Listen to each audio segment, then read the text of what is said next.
بيده تصريف الأحوال وتخفيف الأثقال، والصلاة والسلام على سيد الهادين إلى محاسن الأفعال، وعلى آله وأصحابه وأتباعه المضارعين له في الصفات والأعمال. اللهم صل على محمد وعلى آل محمد كما صليت على إبراهيم وعلى آل إبراهيم إنك حميد مجيد. اللهم بارك على محمد وعلى آل محمد كما باركت على إبراهيم وعلى آل إبراهيم إنك حميد مجيد. أما بعد، فأعوذ بالله من الشيطان الرجيم. بسم الله الرحمن الرحيم. وسيق الذين اتقوا ربهم إلى الجنة زمرا حتى إذا جاءوها وفتحت أبوابها وقال لهم خزنتها سلام عليكم طبتم فادخلوها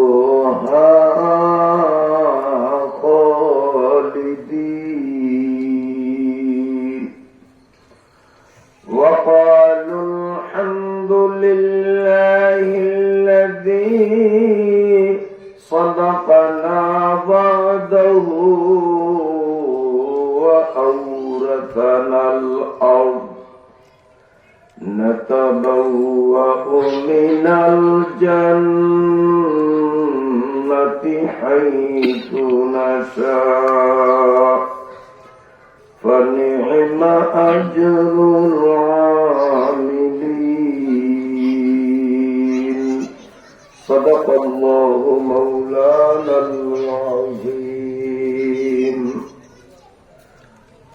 বলা সদর থানাধীন কালীকীর্তি নতুন মসজিদ ময়দানে এলাকার সর্বজন ধর্মপ্রাণ মুসলমানদের সার্বিক সহযোগিতা ও সমর্থনে মহান আল্লাহ রাব্বুল আলামিনের মেহেরবানিতে 2 দিন ব্যাপী আয়োজিত বার্ষিক তাফসীরুল কোরআন মাহফিলের আজ প্রথম দিনের শেষ অধিবেশনের সম্মানিত সভাপতি, উপস্থিত অত্র জামে মসজিদের মান্যবর ইমাম ও খতিব, দিগার উলামা হযরত, সম্মানিত মুরব্বীগণ, যুবক বন্ধুরা, স্নেহের কচিকাঁচা সোনামণিরা, পর্দার আড়ালের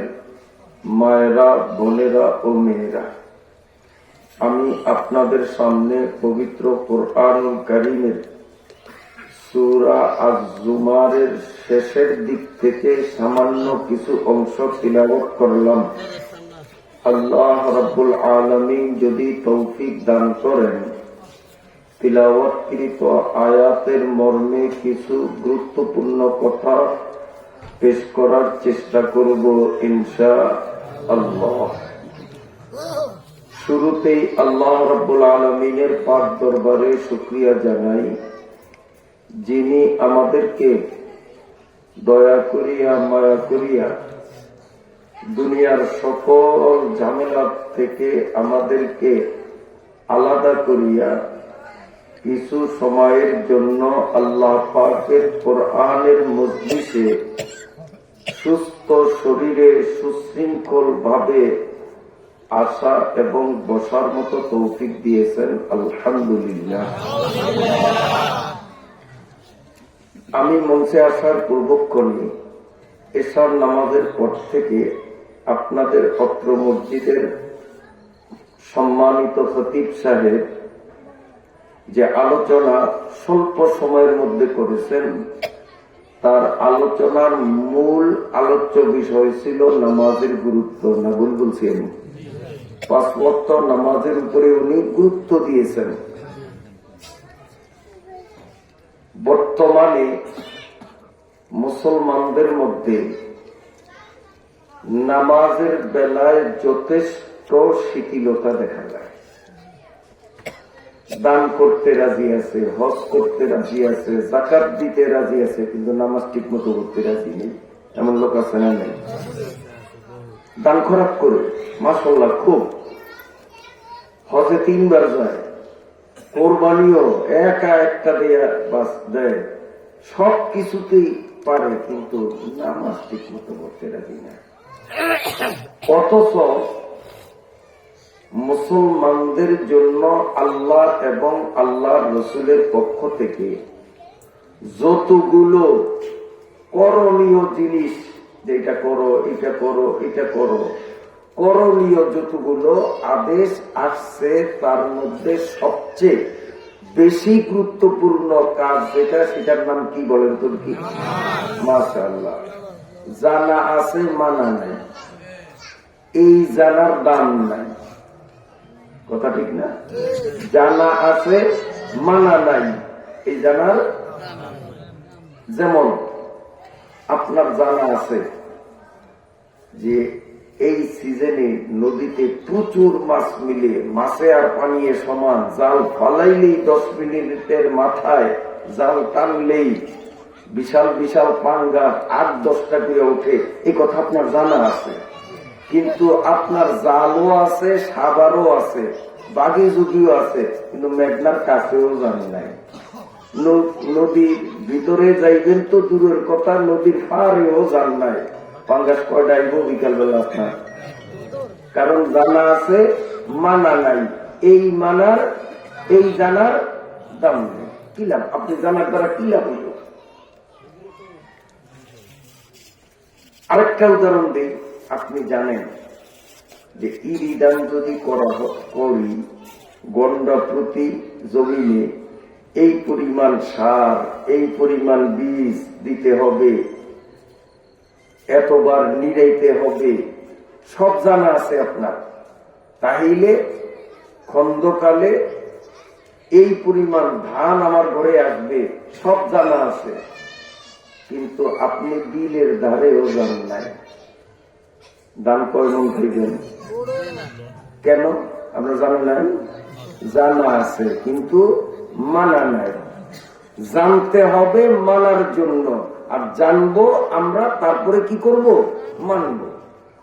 তাহলে এই জানা, এই মানা আমাদের জন্য কি লাভজনক হবে। কথা বুঝতে পারছি? তাহলে আল্লাহ এবং রসুলের পক্ষ থেকে যতগুলো হুকুম আমাদেরকে দেওয়া হয়েছে, তার মধ্যে সবচেয়ে গুরুত্বপূর্ণ হুকুম, সবচেয়ে গুরুত্বপূর্ণ, যেটা সবার উপরে 1 নম্বরে, এটার নাম কি? নামাজ। এটা আমাদের সবার জানা আছে, কিন্তু মানা নাই। জানি, মানি না। এই জানায় কোনো লাভ হবে না। নামাজ এমনই একটা আমল, কেউ যদি নামাজ না পড়ে, নামাজের কোনো গুরুত্ব তার অন্তরে নাই, নামাজের ধারে কাছেও আসে না। হাদিসের ভাষ্য মতে মান তারাকা সলাতা মুতাআম্মিদান ফাকাদ কাফারা, ইচ্ছাকৃতভাবে বিনা ওজরে যেই ব্যক্তি নামাজ ছাড়িয়া দিবে, নবীজি বলেন সে কাফের হয়ে গেল, সে মুসলমান রইল না। কত গুরুত্বপূর্ণ। রোজার বেলায় কিন্তু এই কথা বলা হয় নাই, হজের বেলায় কথা বলা হয় নাই, পর্দার বেলায় কথা বলা হয় নাই। এই কথাটা শুধু নামাজের বেলায় বলা হইল যে ইচ্ছাকৃতভাবে যে নামাজ ছাড়বে সে আর মুসলমান থাকে না, সে কি হয়ে যায়? কাফের হয়ে যায়। ফাকাদ কাফারা নবীর কথা, আমার কথা না। রাগ করলে নবীরে কইবেন।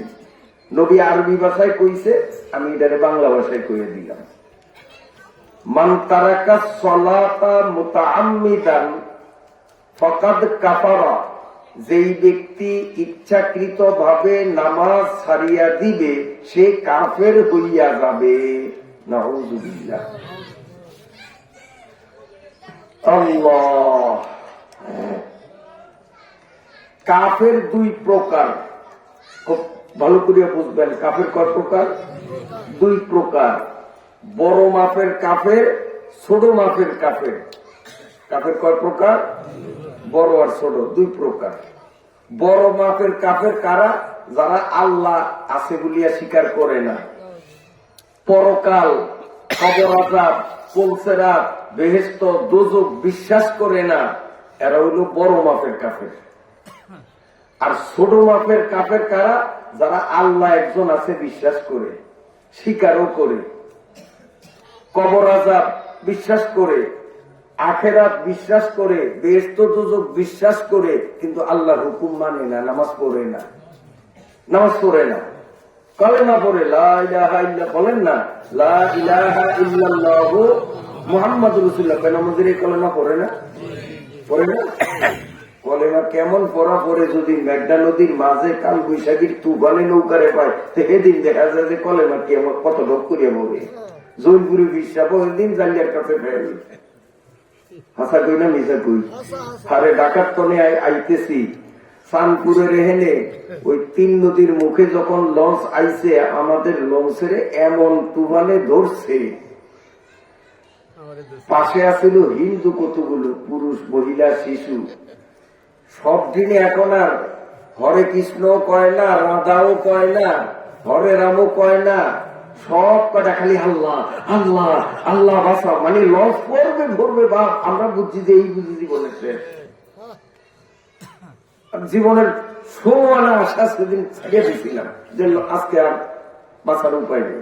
তো হিন্দু নারী, পুরুষ, মহিলারা দেখলাম সবাই খালি আল্লাহরে বলা। এখন আর ভগবানেরও বলায় না, তারপরে রাধারও বলায় না, কারণই না বলায় কারে? আল্লাহরে। আল্লাহ কোরআন শরীফের ভিতরে কথা বলছে যে মানুষ যত বড় কাফের হোক আর বেঈমান হোক আর নাস্তিক হোক, যখন মহা বিপদে পড়বে তখন কিন্তু তার সবকিছু ভুলিয়া আমি আল্লাহরে তখন বলাইতে শুরু করবে। আল্লাহর কথা হাসান আমি স্যার, আল্লাহ কোরআনে কইছে আর আমি বাস্তবে দেখছি, তখন আর ভগবানকে বলায় না, আল্লাহ। কিন্তু তুফান যখন ছাড়িয়া গেছে, যখন নৌকা শান্ত হয়েছে, ভগবানের যদি আজ রক্ষা না করতো এখন ভগবানের যদি রক্ষা না করতো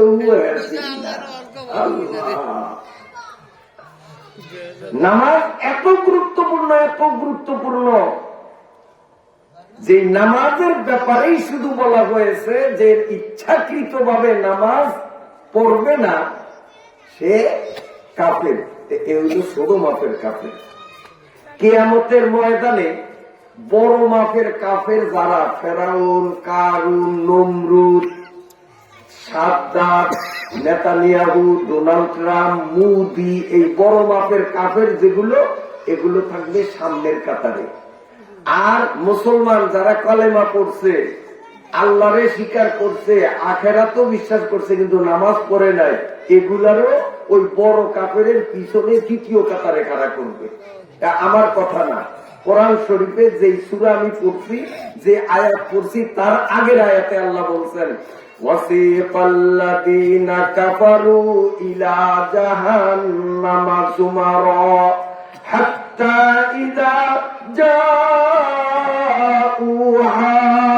وفتحت أبوابها وقال لهم خزنتها ألم يأتكم رسل منكم يتلون عليكم آيات ربكم وينذرونكم لقاء يومكم هذا।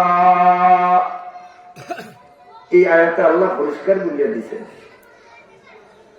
এই বড় কাফের আর ছোট কাফের এদেরকে ফেরেশতারা গলায় আগুনের রশি লাগাইয়া টানতে টানতে চেঁচাইতে চেঁচাইতে কোথায় নিবে? ইলা জাহান্নাম। আল্লাহ বলেন সব কয়টারে, বড় কাফেরদেরকেও জাহান্নামের দিকে নিবে, ছোট কাফেরদেরকেও জাহান্নামের দিকে নিবে। বড় কাফের গুলো প্রথম জাহান্নামে পড়বে, তার পিছন দিয়ে ছোট কাফের গুলো, অর্থাৎ মুসলমান হইয়াও নামাজ না পড়িয়া কাফের হইল, এই মুসলমান হইয়া তোমার কোন লাভ হইল না। ও মুসলিম কাফের ফেরাউন তার নমরুদ কাফের হইয়া যেমন দুজকে বসবাস করতে হবে, তুমি মুসলমান হইয়াও নামাজ না পড়ার কারণে তোমারও শেষ ঠিকানা জাহান্নাম হবে। নাউযুবিল্লাহ, নাউযুবিল্লাহ। নামাজ কত বড় গুরুত্বপূর্ণ, কত বড় বিরক্ত হননি আপনারা? এটা মসজিদ ভিত্তিক মাহফিল, আর মসজিদের নির্মাণেই হইল নামাজের উদ্দেশ্যে। কাজে এখানে নামাজ বিষয়ক বয়ানকে গুরুত্ব দেওয়া এটাই যুক্তিযুক্ত।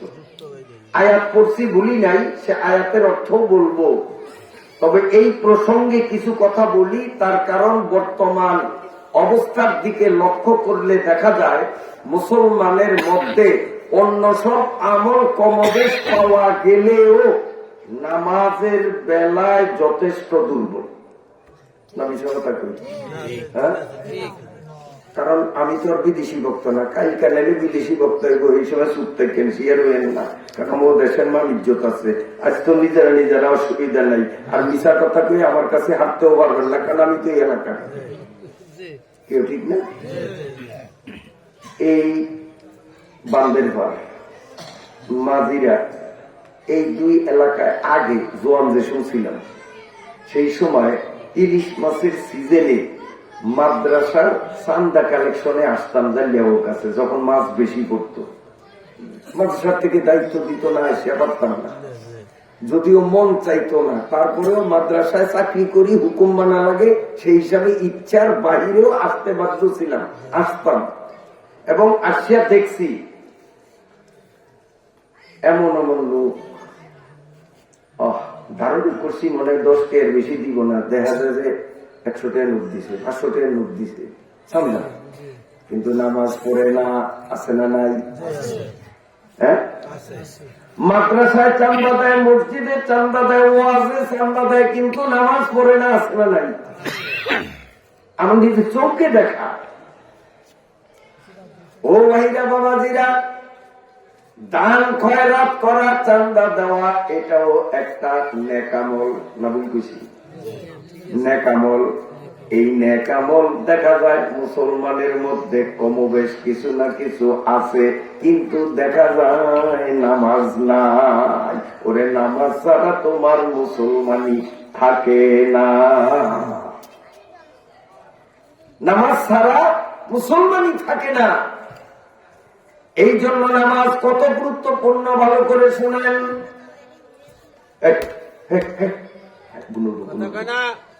আর করবো না, শুনেন নামাজ কত গুরুত্বপূর্ণ। কোন এক মহিলার সন্তান হইতেছে, মহিলার সন্তান যখন হয়, মুরব্বীরা বলবেন, পোলাপেন তো আর বুঝবে না, এই সময়টা মহিলার জন্য খুব শান্তিদায়ক না কঠিন? কঠিন মানে জীবনবাজি। জীবন বাজি, সে মরবে মরবে। জীবনের আশা 16 আনার মধ্যে 15.5 আনাই ছাড়িয়া দেয়, বুঝি আর বাঁচব না। এত কঠিন মুহূর্ত। এখন কোন মহিলার সন্তান খালাস হইতেছে, মাথাটা বাহির হইছে, বাকিটা এখনো বাহির হয় নয়। মহিলার হুশ আছে, এখনো সে বেহুশ হয় নয়। ওই অবস্থায় যদি ফরজ নামাজের ওয়াক্ত হয়, ওই অবস্থায় ইশারায় ইশারায় হইলেও ওই মহিলার ফরজ নামাজ পড়া লাগবে, শরীয়ত তারে মাফ করে নেয়। এত কঠিন মুহূর্তে যেখানে তার রুহ নিয়ে টানাটানি, জীবন নিয়ে টানাটানি, এই মুহূর্ত শরীয়ত নামাজ মাপ দেয় নাই। বলছে এই অবস্থা তুমি নামাজ পড়বা, তোমার দাঁড়ানো লাগবে না, রুকু করা লাগবে না, সেজদা করা লাগবে না, যেইভাবে পারো সেইভাবে ইশারায় ইশারায় নামাজ পড়া লাগবে। এত বড় গুরুত্ব নামাজের। কিতাবের মধ্যে লেখে, কোন মানুষ লঞ্চ নৌকায় নদীতে ভ্রমণ করতেছে, তুফানের কবলে পড়িয়া লঞ্চ নৌকা ডুবিয়া গেল। মুসলমান গভীর নদীতে তুফানের পাহাড় সমান ঢেউয়ের মধ্যে সাঁতার কাটতেছে। আরাম লাগে এই সময় না কষ্ট? কষ্ট না? সেই সংখ্যার অবস্থাটা তো জীবন যায় যায়, জীবন যায় যায়। কত কঠিন মুহূর্ত। এই বিশাল সাগরের মতো মেঘনা, এই মেঘনার মধ্যে পাহাড়ের মতো উঁচু উঁচু ঢেউ, এই ঢেউয়ের মধ্যে কোন ব্যক্তি নদীতে পড়িয়া সাঁতার কাটতেছে। এই অবস্থায় যদি তার হুঁশ ঠিক থাকে, সে যদি অনুমান করতে পারে এখন অমুক ওয়াক্ত নামাজের টাইম হয়ে গেছে, জোহরের ওয়াক্তের নামাজ, আসরের নামাজ, মাগরিবের নামাজ, সে যদি বুঝতে পারে, তার জ্ঞান ঠিক থাকে, এখন নামাজের টাইম, শরীয়ত বলে এই অবস্থায় নামাজ তোমার পড়া লাগবে। যেমনে পারো অমনে পড়ো। তোমার পশ্চিম দিকে কেবলামুখী হওয়া লাগবে না, তোমার দাঁড়ানো লাগবে না, নিয়মতান্ত্রিক তোমার রুকু সেজদা করা লাগবে না, তোমার চেহারা পূব পশ্চিম উত্তর দক্ষিণ যেদিকেই থাকো, তুমি অবিরাম গতিতে হাতে আর পায়ে সাঁতার কাটো আর মুখে মুখে নামাজটা আদায় করো। কেমনি? হাত বান্ধা লাগবে না, হাত বাঁধলে তো আপনি ডুববেন, মরবেন। এই জন্য সাঁতার কাটবো। আর আমরা নিয়ত করব, আল্লাহ জোহরের 4 রাকাত ফরজ নামাজের নিয়ত করলাম, আল্লাহু আকবার, সুবহানাকাল্লাহ, সাঁতার কাটা চলতে আছে, সুবহানাকা শেষ, আলহামদুলিল্লাহি রাব্বিল আলামিন, বাস আলহামদু শেষ। এরপরে ইন্না আতাইনাকাল কাউসার, এই সূরা শেষ, আল্লাহু আকবার দিলে নিয়ত যে আমি এখন রুকু যাইতেছি, রুকু কিন্তু করা লাগবে না। এইভাবে সাঁতার কাটতে কাটতে ঘুরেও নামাজ পড়তে হবে, ফরজ নামাজ মাপ নাই। তুফানের মধ্যে নদীতে ডুবন্ত ব্যক্তিরা যখন নামাজের বেলায় কোনো ছাড় দেওয়া হলো না, বাড়িতে ঘরে আরামে আরামে থাকিয়া ফরজ নামাজ পড়বা না। ও মুসলমান, তোমারে কোন শয়তানে পাইল?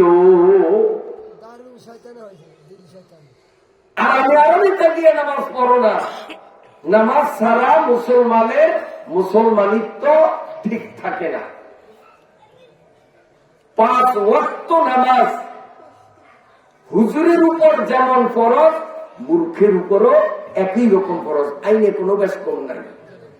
দাড়ি সাদা বুড়া মুরব্বীর উপরও যদ্দুর ফরজ, এই মুরব্বীর নাতি 18 বছর বয়স, ওর উপরও একই রকম ফরজ, বেশ কম আছে।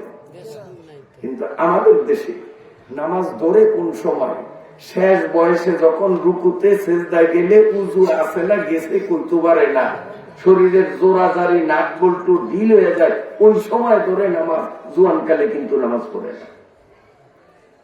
দরজওয়ালি তওবা করদান শিওয়ে পয়গম্বরি, দরজওয়ালি তওবা করদান শিওয়ে পয়গম্বরি।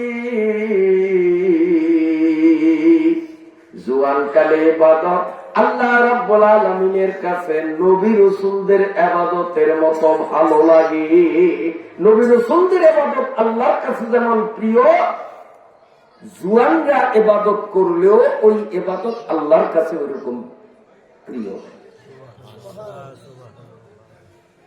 দরজাওয়ানি তওবা করদান সিওয়ে পয়গম্বরি ওয়াক্তে পীরি গুরগে জালেম নিকুনা পরহেজগারি।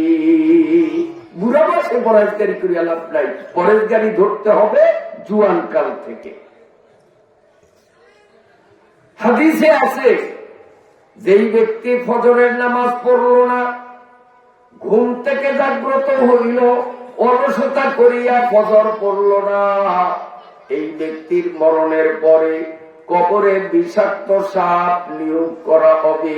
ফজরের নামাজ না পড়ার কারণে জোহরের ওয়াক্ত পর্যন্ত যে কয় ঘন্টা, এই কয় ঘন্টা পর্যন্ত ওই বিষাক্ত সাপ তারে বারংবার সবল মারতে থাকবে, দংশন করতে থাকবে, কামড় দিতে থাকবে।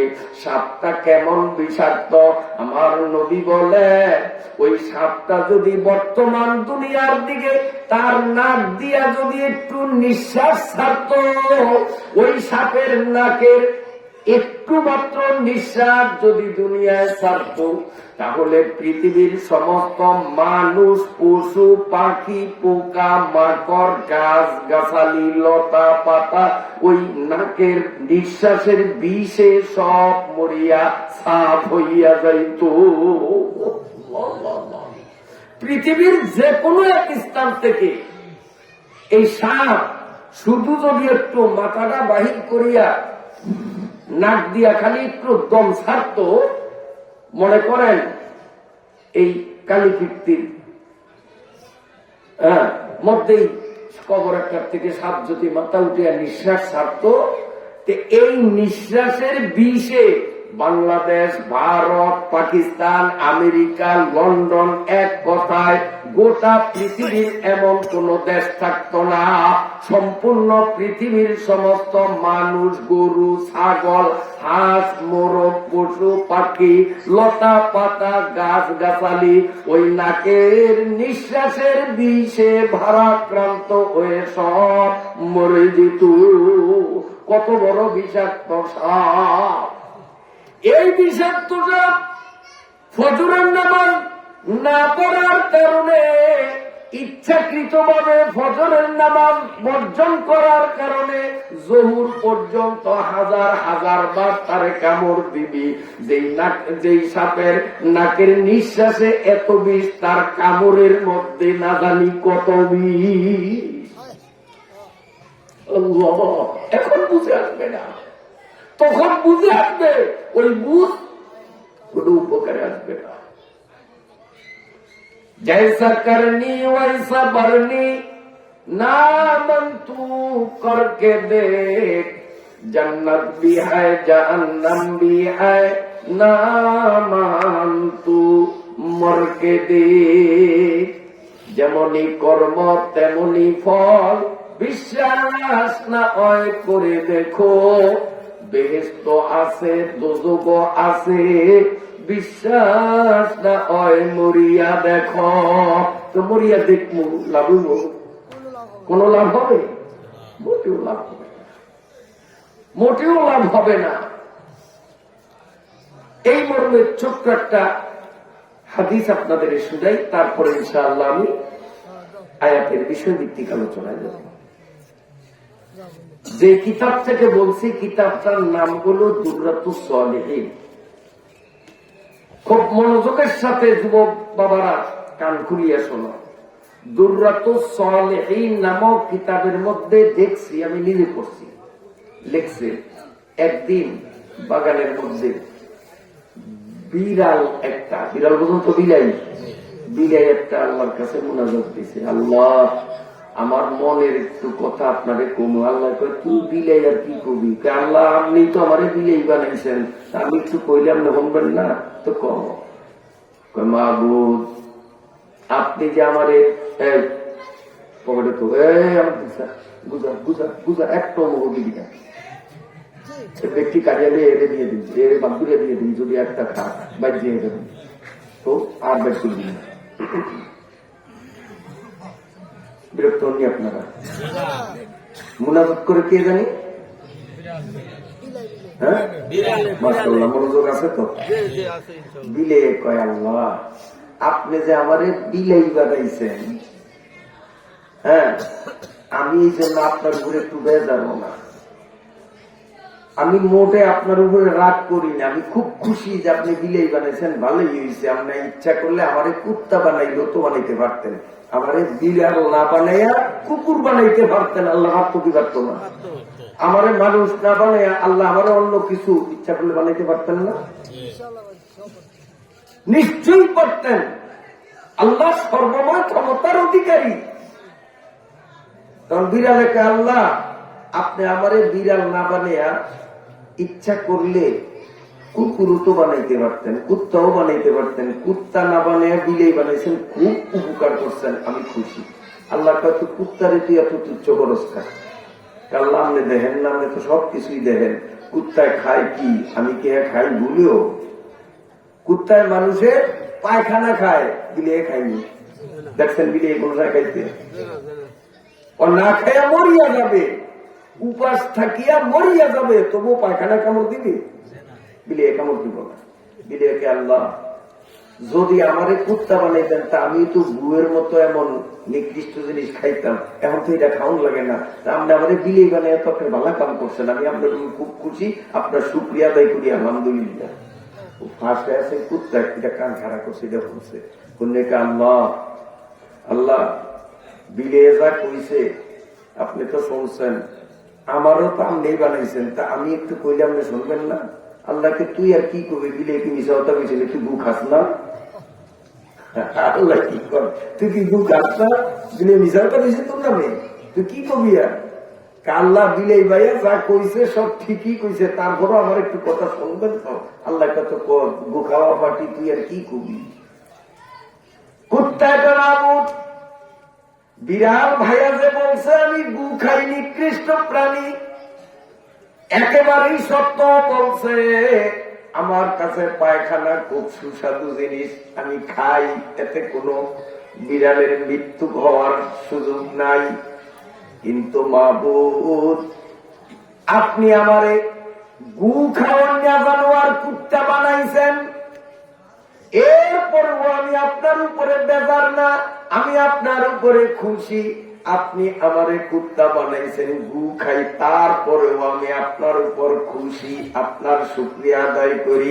কারণ ইচ্ছা করলে আপনি আমারে কুত্তা না বানাইয়া শুয়োর বানাইলেও পারতেন না? কুত্তাকে আমারে কুত্তা না বানাইয়া শুয়োর বানাইলেও তো আপনি বানাইতে পারতেন। আল্লাহকে তুই শুয়োরের তুই আবার এত তুচ্ছ করলি কে? আল্লাহ তুচ্ছ করছি কে? আপনি তো সব দেখেনি। তারপরে ক আল্লাহ আমিও গু খাই, শুয়োরেও গু খাই, তবে আমি সিস্টেম মতো খাই, ওর কোন সিস্টেম নাই।